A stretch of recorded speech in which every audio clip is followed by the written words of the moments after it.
Hello, fellow hunters, and welcome back to Call of the Wild. We have a Sundarpatan here. There's a lot to talk about, but we're going to go ahead and jump right into the action because I don't want you to have to sit through a bunch of boring intro.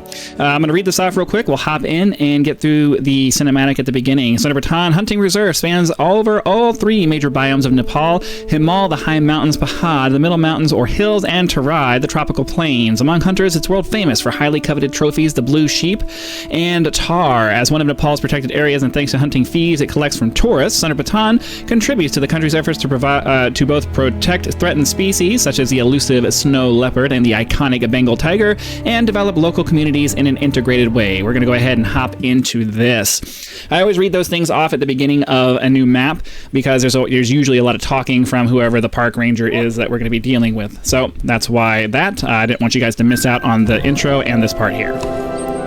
So we are all seeing this for the first time. This just released today. So pretty exciting. Looking forward to experiencing this new map along with everyone else who got access to it today. Namaste. Welcome to the Sundarpatan Hunting Reserve. My name is Asmita Gurung. I work for the reserve as one of the conservation officers. Tourists come to Nepal from all over the world for the unique trophies you can hunt here, the Nor and the Tar. We use that foreign income to support our economy and our wildlife conservation programs, especially for endangered species. Protecting both fauna and flora in our beautiful country is something that is very dear to the hearts of Nepali people. Is this your first time here? Then I hope it will be an unforgettable assignment for you. I'm sure it will. Khana khayo? Oh, it means have you eaten? That's usually the first thing a Nepali person will say after meeting you. It's basically a greeting. I know you've been on the road for a long time to get here all the way from Kathmandu, so I'd be starving if I were you. Let's wait and find out where she wants us to go. Nepal, you don't see a lot of hotels, but rather something called homestays. People offer travelers food and a place to stay for a fee. Outpost over here. I have a homestay myself, and you're more than welcome to come over. It's a great way to discover another culture on a more personal level, don't you think? My house is in a small village called Lek Banjang in the hilly region. There, I've just sent you the location. Okay. Yeah, this is where I was going to go anyway, so we'll go ahead and go in that direction. I guess I'm just going to follow the road up here. So, okay, while we're walking, I just want to go over the stuff I would normally go over at the beginning of a video. Oh, right. This is why there's a lot of talking at the beginning. Any mountain that has trees on it, we call it a hill. If not, it's a mountain. In Pahad, as we also call it, the mountains can be up to 3,000 meters high, and generally they don't have a lot of snow. But we also have valleys, meadows, plains. Further up north, that's where you'll find the very high mountains that we're maybe more famous for, the Himalayas, but we just say the Himal region. And if you go south, you'll notice the plains are completely different in everything: climate, vegetation, and wildlife. In a way, I'm waiting for her to stop talking. It's like a mini version of Nepal. Our country is made up of very different landscapes and a lot of different cultures and languages. Okay, hopefully I can get some talking in here. So this map actually released right as we were finishing up the last of the original maps that we've been going through. We spent, I don't know, more than 6 months, many months going through all of the maps, doing a full-on exploration of all the points of interest in every one of the maps, trying to just pick up as many need zones and stuff as we can, as well as grabbing gold trophy animals from each of the map. For the most part, we've gotten really lucky and gotten pretty much everything except for like some of the ducks and things like that that require some kind of special what was that? That requires some kind of special tools to really have a good chance at getting them.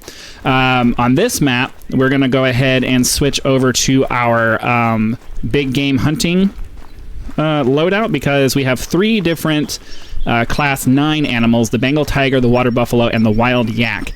And then we also have the We have 2 Class 6 animals, the Barasingha and the Nilgai, and then also we have 3 Class 4 animals. So there's just a lot of big stuff on this map. I know Class 4 animals aren't that big, but you know, compared to some of the other maps, it just seems like it's very heavy on the heavy side of the map rather than all of the small stuff. So we're definitely going to be going with our big game loadout, which includes our, I don't even remember, I think I swapped it around, or I did something that made it, with the release of the weapons pack that came out, I swapped that out. But we're going to run over here. I do put cuts in my videos, don't worry. It's not just going to be me running around the map with all the boring stuff. There's just there's a lot I want to talk about here in the beginning as we get through this. We have been waiting for this map to come out for quite a little bit, and it's pretty exciting that I get to make a video on this just as it's coming out. This is one of 2 videos that I'm making today because I want to have something that releases on the day that the map actually came out. Flag point of interest. Rice is mainly cultivated using paddy field farming in Nepal, like in most Asian countries. This way, fields can be established in hillsides and make use of the country's steep landscapes and marshes. Rice is a major component of Nepal's agriculture and a staple of local communities, mostly in Terai and the Pahad regions. So we're going to continue up the hill over here, and I can finish getting through my intro. I normally have, you know, these first videos, especially in the very beginning, normally have a lot of talking, both from myself and also just the point of contact, or whatever word you want to use for the NPC person who's talking to us as we're going through the map. We're going to go ahead and get over here, unlock this reserve, or unlock this outpost over here, swap out to our big loadout, check out our outfit and see what we want to run around in Nepal in, because there is, we want something that's a little bit more for a temperate region, and we just came from Rancho del Arroyo, so the outfit that we had on there was a little bit, that's my village. A little bit for a warmer climate. We're usually very laid back, so once you find my house, just go in and get some rest if you need to. All right, well, let's go ahead and run over here and grab this flag point of interest real quick, and then we'll come back and open this. I left this morning, just in case. It's a traditional delicacy made with rice flour. Help yourself. Okay. Hindu shrines are a key landmark in Nepali landscape and are usually located near the village centers. They are normally named after the god that is in it, usually a feature of Ganta, a prayer bell that the devotee rings in order to let the deity know they have arrived. Okay, so in contrast to a lot of the other channels that are going to probably be covering this, you're going to get a much more thorough documented journey of the area. I would imagine that most of the other channels are going to be focused on going after specific animals, which, you know, is probably the more popular way to go, but because I've been doing full-on explorations of all the maps, I'm capping that journey off with this map here, because it just came out, and 2 doors, because it just came out, and that's how we're going to do it.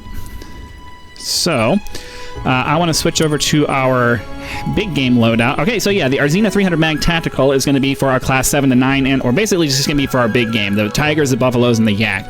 We also have the 308 stalker, which is going to be good for all of our 4 to 6 animals. So basically the sheep and the snow leopard, the tar, and the barasingha, and the nilgai. So most of our map is going to be taken care of with these 2 here. For the Muntjac, Tibetan Fox, and Black Buck, we have the 243 Cuomo Competitor pistol. And then for the Woolly Hare and the Gray Leg Goose, we have the Anderson Defender pistol. Again, for birds and stuff like that, I have a rule where I don't carry more than 2 long guns, just for an arbitrary realism purpose.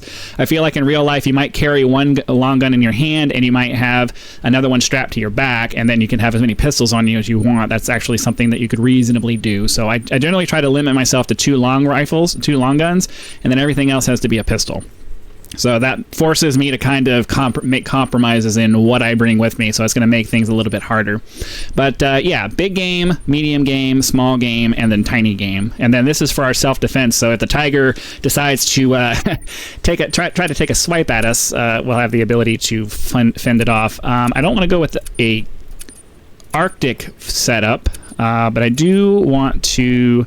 I think we're just going to go with this olive outfit here, or maybe the forest camo. Maybe the forest camo outfit. That works. Yeah, I think we're going to go with the forest camo outfit. That seems pretty reasonable. And then, so let's just take a second, since you guys are here with me, head to the store. Let's make sure we have plenty of 300 mag. Cool. Plenty of 308. Cool. The 454, we should have plenty of that. And then we don't have any shotgun ammo on us, so I just got to make sure we have the 22 truncated for the pistol. All right, yeah, no, I think we're good. So she wants us to... What does she want us to do? Pick up the food that she prepared. So I don't know where that is. Over here. I hate it when doors open in. You're welcome. Feel free to take a couple more for the road, alright? If you plan on trekking for hours on your own out there, you'll need some food. If you're ready, let's get started with your first assignment. Head south to the nearest lookout tower, and I'll fill you in on the way. Okay, that was probably going to be my next... Yeah, we'll follow the missions for now. If you're new to the channel, this is typically what we'll do. Couldn't be better, because we have a so-called problem tiger at the moment. We're currently gathering reports about the severity of the situation and cross-referencing our monitoring data with any footage from the camera traps. But we also need an expert tracker on the ground to help us locate that tiger and find out the reason for its unusual behavior. So, water buffalo. Get our weapons ready to go. Okay, if you're just joining the series here because you saw Sundarpatan and this channel somehow came across you, what we typically do is we're just trying to get to all the lookout points, and then as we unlock a lookout point, we grab all the points of interest around it. Our primary goal is to run around the map and unlock everything, grab need zones. If we happen to grab animals along the way, obviously hunting is illegal here, except in the hunting reserves. There's only one other in the whole country, called Sundarpatan. Sundarpatan is the more recent of the two. When they established this reserve, the government's goal was not only to develop hunting tourism, but also to fund our wildlife conservation strategy, with a special focus on threatened species. You must have heard of the mysterious snow leopard and the Bengal tiger, but we also monitor a lot of others, vulnerable or not. Wild yak, Barasingha, Tibetan fox. Thanks to our efforts in the last 20 years, tiger populations are recovering rather well. But the flip side is, there are also more and more human-wildlife conflicts.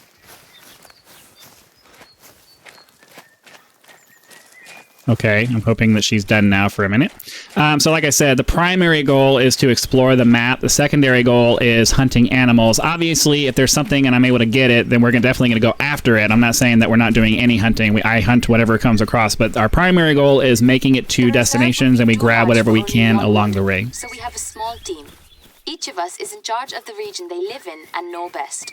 Bahad in my case. It's not the first time we've had a temporary contractor coming from abroad to work with us. Usually they're experts in a particular field. But you seem to be special. It's not just your track record as an ethical hunter, which is of course required here as well, but also for your hard skills in tracking, spotting, and harvesting. I feel like that finally applies to me as a player of Call of the Wild. I've been through every other reserve that is available, and we've gone through all of this. Okay, so I had a little hallucination where I thought I saw something. I'm actually going to walk around with my pistol out, just because I don't know where the tigers are on this map. So if they decide they want to jump me, I want to be ready to take one out. So I do put cuts in my videos. I know we've been 13, 14 minutes into this video already with no cuts. That isn't typical of the channel, but there's a lot of talking going on from the warden, and they keep interrupting me from getting through my typical intro of just letting you guys know what's going on. Anytime we start a new map, I always like to let everybody know what the goal is, what the purpose is, because, you know, this is a hunting game and you expect to see lots of hunting, and I do try to get as much of that in as I can, but you know, as I said, our goal for the last many months has just been to explore the maps, and the hunting, you know, we've gotten gold and diamond trophies of stuff as we've gone. That, you know, I don't want you to think that there's nothing happening. We're definitely getting a lot accomplished, but yeah, that's kind of the plan. So I think she might finally be done talking for a little bit, and I finally gotten through my stuff, so we're going to go ahead and put a cut in, and I'll see you up at the top of the mountain, or if we find something interesting to take a shot at. All right, it looks like this is the map shows that there are a couple of outposts / lookout points combined, which I think is kind of cool. I wish all the maps had kind of done it that way, where they had an outpost / lookout point. I think that's kind of cool. So we'll get this unlocked. We'll run up, grab the lookout point, which will unlock a bunch of the nearby things that we can go look at. I like that this map is seems like it's going to have a lot of flag points of interest, which will help out with, you know, connecting with the land, or connecting with the area. Music's really cool too.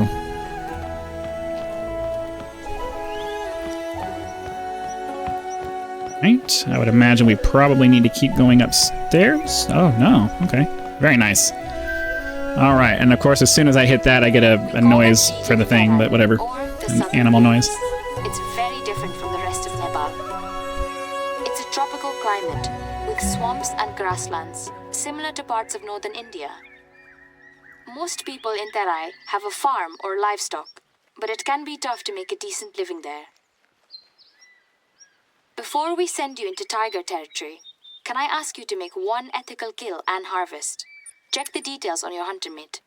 Okay, well, since she doesn't have a specific thing for us to... screen all contractors to check both their hunting skill level They just won't shut up. I'm sure you understand why we want to make sure you can choose the right specimen and land an ethical shot. Okay, so I think what we'll do is we'll run up here to grab this stuff here, just to mark them off. We'll fast travel back over here, grab this, fast travel back here, and start heading down this way. We'll see what we come across as far as things we could probably possibly take a shot at, but for now... we just need to get on our way, so we're going off in that direction, back the way we came. Beings are seen as equal. It's a principle that commands to not harm or kill without purpose. It doesn't mean that you can never hunt or kill, but you should never cause any unnecessary suffering. That's why even foreign tourists get a limited number of hunting tickets and a designated hunting block when they come here. You know, some of these animals have lived in Terai much longer than humans. For example, the tiger. So they are a valuable part of this world, just like us. Well, damn it. I thought I got a better shot on that than I did.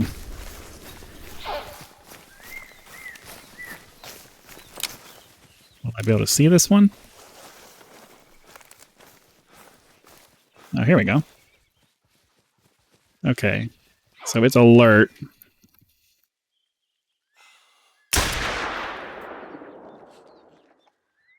Okay, I think we got that one.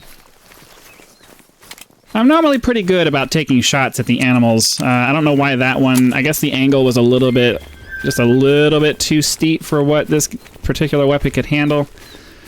I don't even know if we killed that first one. It's entirely possible that we missed it, but let's go find out how we did with this black buck. That should take care of her desire for me to ethically kill an animal. And then we can... mark off the black buck. But I mean, I'm pretty sure I have black buck from a previous map, so that's not really going to add to our list of trophies. Before we do that, though, let's run over here to this. Anytime there's a water area, I usually try to walk over to it and see if there's anything we're shooting at. Okay. So this black buck that we had is going to be right over here.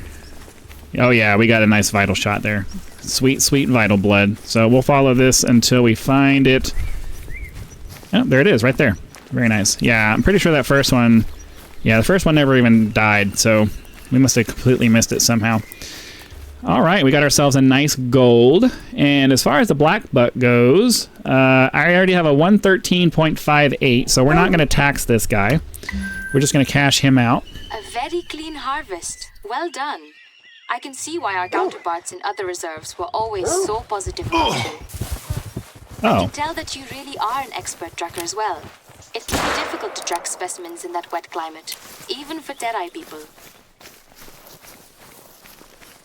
By the way, did you enjoy the celery? You've only just arrived, but you can probably guess how crucial food is in our culture. Okay, I'm already good. I'm pretty sure I have water buffalo as well. Let me check my thing here. Bison, water buffalo. Yeah, I have diamond water buffalo. So if if that one doesn't, if we don't get a trophy out of that, that's fine. It's not that big of a deal. Usually, the tigers and the humans' territories don't overlap. Both are wary of each other and keep their distance. But one of them is somehow we got a gold. This is why I love the 454. Look how much it penetrated. That's awesome. All right, cool. So yeah, I have diamond water buffalo. I'm not overly concerned about taxing that. Digress, if you can believe that. First time such a specimen is naturally born in at least 50 years. Okay, we've scared off everything in the nearby area, so... Let's start with the area where Tara was sighted last. Okay, so they want us to head down here, but I'm going to come over here and grab this stuff first, and then grab that, and then we'll go down there. And I'm expecting this episode to be a little bit longer than what I would typically do, because it is a premiere episode, not only for a new reserve for me, but it's a new reserve for everybody. And I'm sure that other content creators have already gotten plenty of stuff out there already, and I imagine some have probably already have early access and have been making content for it for a while, but I don't have that special access, so I'm doing what I can to make this as special as I can for my channel. Officers. His name is Birendra. He and I have been working together for almost 10 years now, ever since I started working here. It took a while, but now I think we're friends. He's lived in Gunthrek his whole life, so he remembers the time before this region became part of the hunting reserve. Okay, so we got a little bit before we get to this next one. I'll see you once we're over there. Actually from two different ethnic groups. Traditionally, we don't have the same culture and don't even speak the same language. For centuries, it was very hard to access certain hills and valleys. It's still the case nowadays, to be honest. I try to bring you guys back when she talks, so you don't miss anything. Diversity. I think over 100 different cultures and just as many languages. Good thing that most people speak Nepali, our official language. I'm Gurung, and my people mostly live in various parts of the hilly region. Some of us are Buddhists, like me, and others are Hindu. Well, realistically, without a shotgun, I'm gonna have a hard time getting the rabbits. Indigenous cultures that have lived in the southern plains for centuries. They're usually Hindu. Those are gonna be our gray-lag goose. I don't imagine I can hit them from here, but I'll give it a try.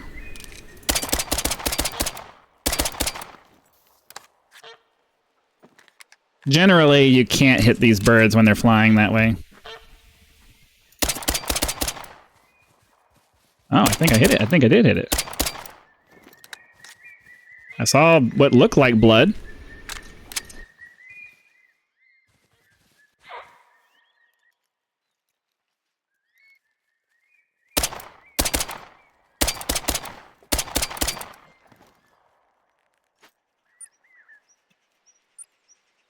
I don't know. Generally, they don't let you interact with the animals when they're that high, which is one of the reasons I don't typically go after ducks and goose and all that stuff. But, I don't know. Seems like we might be able to actually do that. But, yeah, we're going to run over here and get this. I think my goal for right now, for this episode, is to get these unlocked, to get this unlocked, get down here and do whatever mission thing they want, grab this, grab that, head down here to this, and that way we'll have this entire area done. Because I still have another one I need to record because I'm publishing this one the same day that I'm recording it. I typically record one day for publishing the next. So I don't want to be too long in this episode, but at the same time, I want to make sure that this first one is as banging as it can be. So off we go to this next point of interest, and I'll bring you guys back when there's something interesting happening. All right, we're approaching this point of interest over here. It looks like we did actually kill one of the goose over here, so as much as I don't want to, I am going to run back and see if I can go track down the body for that, because if it happens to be a gold, that will take care of our gray lag goose requirement for... Oh, crap. Why am I stuck? Oh, no, come on. Oh, you got to be kidding me with this.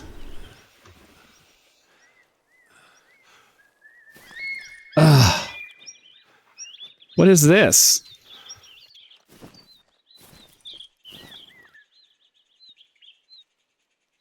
I am arbitrarily stuck here. That's super frustrating. All right, so what I'm going to do then is I'm going to fast travel back here, and then we'll ATV back up here, and then we'll come over here and find our... That's really frustrating. That's like super incredibly frustrating. Like, I'm really, really annoyed. My mood has completely shifted from being in a good mood to being, I just wasted a bunch of time. That's really irritating. I don't like that.